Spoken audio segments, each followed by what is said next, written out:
Spekball nobhutshuzwayo sitholakele ethi wayengumgadli lehlonolo Majoro usaqhubeka nokhola phambili Major Elite Soccer Strikers Academy imesa ngamafuphi egxileke ekucijeni nokuqeda kwabadlali phambili kuwo wonke amazinga.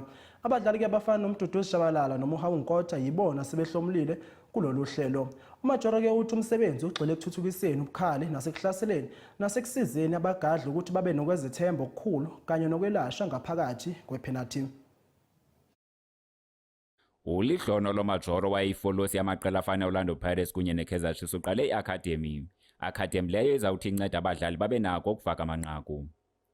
Le nkqubo kaMajor iyaqhuba kwaye sele sebenze nabadlali abafana noMuhawu Nkotha kunye noMduduzi Shabalala ngeenjongo zokubancedisa ukuze bakwazi ukuwasebenzisa amathuba abanawo xa bejongene neempondo zikanozindi. Our coaches, they have a lot to do.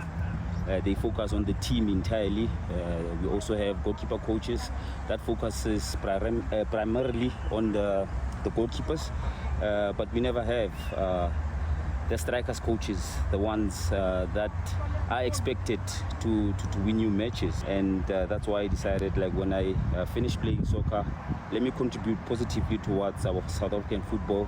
OkaMajoro uthi unethemba lokuba eliphulo liza kuthi libe nako ukunceda abadlali baphambili bangagqwidisi xa bejongene nepali, bakwazi ukwenza izigqibo ezifanelekileyo kwaye babe nako nokukhabela ipali noba bavala amehlo. Olu lungenelelo kwingxaki yokutsala nzima ekufakeni kwamanqaku kwi-PSL. NdinguThamba ngayo iindaba zemidlalo kwiSoweto TV.